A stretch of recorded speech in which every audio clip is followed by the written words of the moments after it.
number 7 of exercise 5.4. So basically question number 7 क्या है?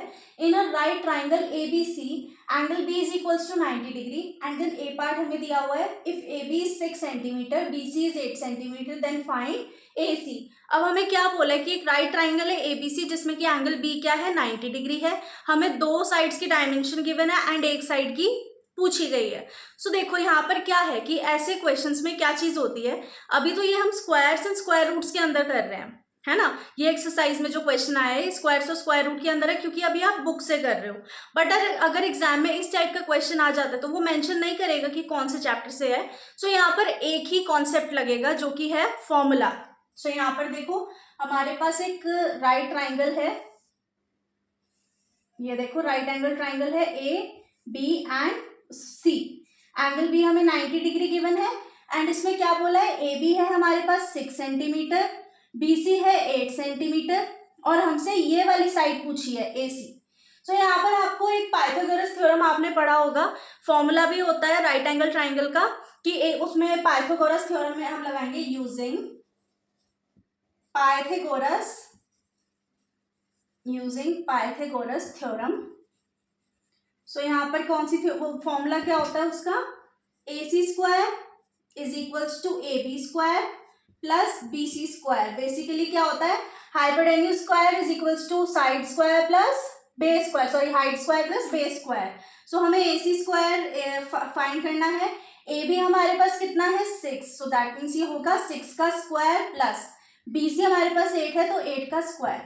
एक सबसे बड़ी चीज, आप खाली 6 + 8 लिखकर नहीं आओगे क्योंकि वो तो ए सी है ए बी है, बट यहाँ पर हमें क्या चाहिए ए बी का स्क्वायर, तो दैट मीन्स 6 का स्क्वायर एंड 8 का स्क्वायर. सो हम करेंगे A C square is equals to 6 6 जार इज 36 प्लस 8 8 जार इज 64.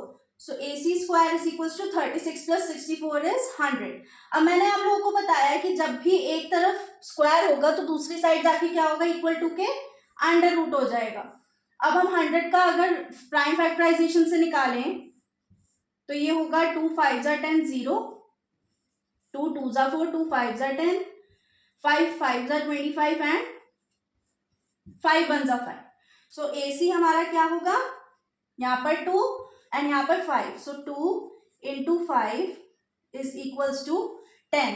यहाँ पर हमारे पास यूनिट किस में है, सेंटीमीटर में है, यूनिट्स का ध्यान रखकर आना. So therefore AC is equals to 10 centimetre. So ये हो गया हमारा आंसर. 7th क्वेश्चन का ही बी पार्ट है, सेम चीजें हैं, एंगल भी 90 डिग्री है, राइट एंगल ट्राइंगल है, बट यहाँ पर कुछ चेंजेस हैं. जैसे कि अब हमें हाइपोटेन्यूज दे दिया एंड बेस दे दिया, ए बी दैट मीन्स हमसे हाइट मांगी है. सो यहाँ पर वही यूजिंग पाइथागोरस थ्योरम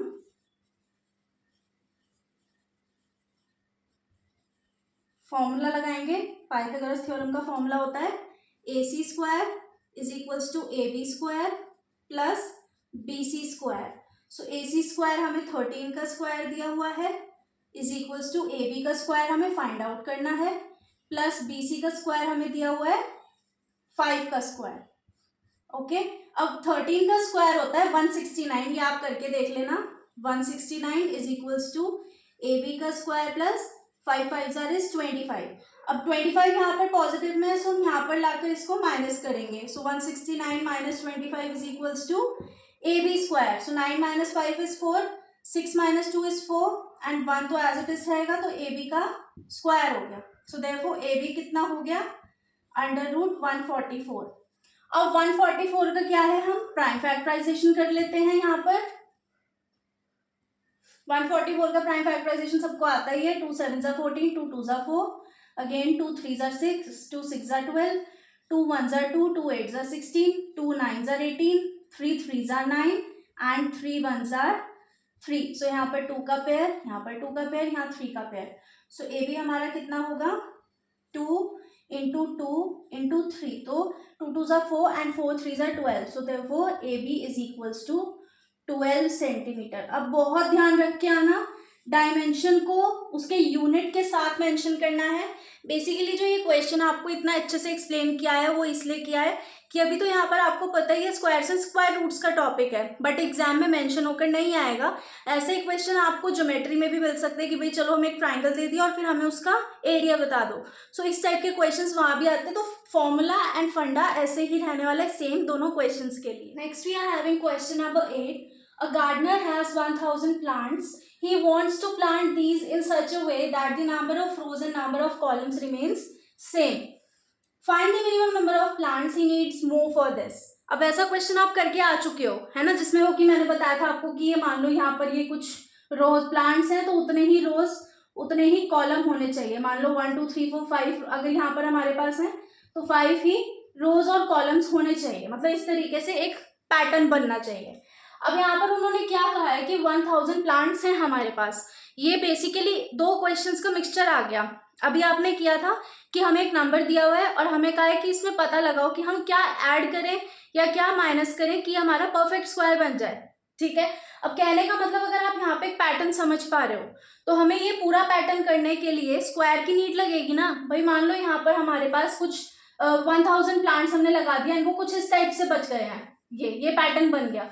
अब हमें इसे पूरा पैटर्न बनाने के लिए कितने प्लांट्स चाहिए वो कैसे निकालते हैं, वो जो आपने एडिशन वाला पार्ट किया था ना सेम वैसा ही यहाँ पर होगा।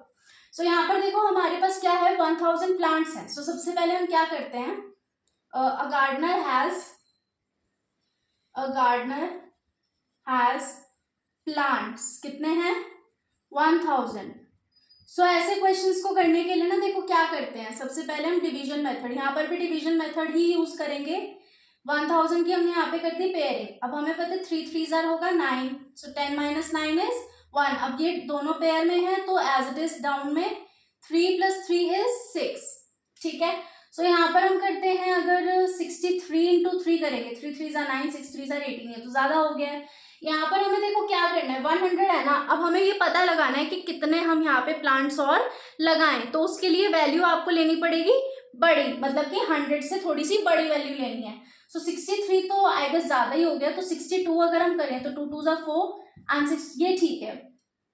62 2 = 124। बच्चा बड़ी वैल्यू लेने का मतलब ये नहीं है कि आप कितनी बड़ी ले लोगे, मतलब 100 से थोड़ी सी बड़ी। यहाँ पर अगर 61 1 भी होता ना तो हम वो भी ले लेते, बट 61 1 61 वो 100 से छोटा होता। सो यहाँ पर हमारे पास क्या आ गया -24। अब जो आंसर आपका ये है, ये जो आंसर आया है आपका, इस आंसर को आप मानोगे कि उसको इतने नंबर ऑफ प्लांट्स चाहिए। So therefore the minimum number of plants he needed more are 24। अब ये देखो 24 कैसे होगा भाई, 1000 + 24 अगर मैं करूंगी तो ये हो गया 1024। एंड अब ये आपका होमवर्क रहेगा, या चलो मैं करके ही दिखा देती हूँ 1024 एक परफेक्ट स्क्वायर है या नहीं है। अगर ये परफेक्ट स्क्वायर होगा तो ये इस पैटर्न को इस फॉर्म में पूरा कंप्लीट भी करेगा। अगर ये नंबर स्क्वायर होगा तो दैट मीन्स ये नंबर कैसे आया, जब हमारा ये वाला फॉर्मूला बना है। अगर ये परफेक्ट स्क्वायर होगा दैट मीन्स ये आंसर करेक्ट होगा। तो चलो यहाँ पर हम करके देख लेते हैं जल्दी जल्दी से। 3 3 इज 9, 1 2 4 + 3 3 + 3 इज 6। ठीक है, सो 62 से हो जाता है, 2 2 = 4 6 2 = 12, सो 0। सो दैट मीन्स देख रहे हो 32 आ गया। इसका मतलब कि ये नंबर एक परफेक्ट स्क्वायर है, इसने पैटर्न बना दिया, दैट मीन्स हमारा ये आंसर सही है।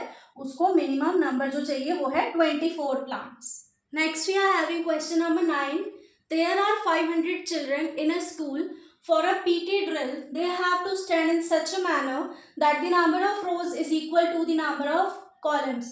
How many children would be left out in this arrangement? So ऐसे क्वेश्चन में चाहे जो भी करना हो भाई, आपसे अगर पूछा है ना कि कितना रह गया तो आपको बड़ी ही वैल्यू लेनी होगी। वो मैं बताती हूँ कैसे। देखो पैटर्न वही रहेगा कि भाई नंबर ऑफ रोज, ये मान लो अगर हमारे पास 4 रोज हैं तो 4 ही हमारे पास कॉलम होने चाहिए। तो ये हमारा पैटर्न कब बनेगा, मान लो मैंने कहा let the number of rows and columns be X, मान लो मैं रोज को भी कहती हूँ या किसी कॉलम को भी ले लेती हूँ एक्स, तो कॉलम इज इक्वल टू रो, यहाँ पर लिखा है उसने इक्वल, तो दैट मीन्स चाहे आप कॉलम को एक्स ले लो चाहे रो को एक्स ले लो, कॉलम और रो दोनों ही एक्स माने जाएंगे। अब एक्स इंटू एक्स अगर हम करें कि भाई रोज इंटू कॉलम्स इज 500, ये हमें गिवन है यहाँ पर, so X square is equals to 500, ठीक है। अब x इज इक्वल्स टू हमें 500 का क्या लेना है, स्क्वायर रूट लेना है। सो ऐसे क्वेश्चंस के लिए वही मेथड लेंगे हम, 500 यहाँ पर, ठीक है, 2 2s are is 4, so 1 0 0 plus 2 2 plus 2 is 4, ठीक है, यहाँ पर 4 है। अब हमें बड़ी वैल्यू लेनी है, सो 43 अगर मैं लेती हूँ, सो 43 नहीं जाएगा, 44 नहीं जाएगा, सो 43 लेके देखते हैं, सो 3 3s are 9 and 3 4s are 12, तो 129 आ गया है, सो दैट मीन्स हमारा क्या है, माइनस का 129। 42 बेटा इसलिए नहीं लिया, 42 इंटू 2 करेंगे, 2 2s are 4 and 4 2s are 8, 84 is less than 100, हमें 100 से बड़ी वैल्यू लेनी है, सो हमने ये लिया माइनस का 29 आ गया हमारा आंसर यहाँ पर। अब यहाँ पर अब देख लो, अगर यहाँ पर 500 प्लस 29 हम करेंगे तो ये कितना हो गया, 529। अब आप इसका प्राइम फैक्टराइजेशन करके देखना, इसको निकाल के देखना स्क्वायर रूट, हमें पता है कि 529 का जो स्क्वायर रूट होता है वो 23 होता है, ठीक है। तो दैट मीन्स हमें ये नहीं याद रखना है, मैं ये सिर्फ आपको बता रही हूँ, आंसर हमारा होगा, so therefore number of children left out are 29। अब ये गलती मत करके आना कि वहां पर माइनस साइन लगाया हो, -29, सिर्फ और सिर्फ वैल्यू आएगी 29, यानी कि 29 बच्चे कम पढ़ रहे हैं। अगर हम 529 बच्चों को लेंगे तो हमारा ये पैटर्न पूरा हो जाएगा। सो विद क्वेश्चन नंबर 9 हमने हमारी चैप्टर को एंड एक्सरसाइज दोनों को कंप्लीट कर लिया है। आई होप आप लोगों को स्क्वायर्स एंड स्क्वायर रूट बहुत अच्छे से समझ आया होगा। फिर भी कोई डाउट या कोई क्वेरी है तो वो या तो आप मुझसे कमेंट सेक्शन में पूछ सकते हैं या फिर मेरे इंस्टाग्राम हैंडल पर भी। सो अगर आप लोग मेरे चैनल पर नए हैं एंड अभी तक चैनल को सब्सक्राइब नहीं किया है तो प्लीज़ चैनल को सब्सक्राइब कर दीजिए एंड बेल आइकन को भी प्रेस कर दीजिए ताकि मेरी हर नई वीडियो का नोटिफिकेशन आप तक पहुंचे। सो मिलेंगे नेक्स्ट वीडियो में जिसमें कि हम नया चैप्टर स्टार्ट करेंगे। Till then keep practising.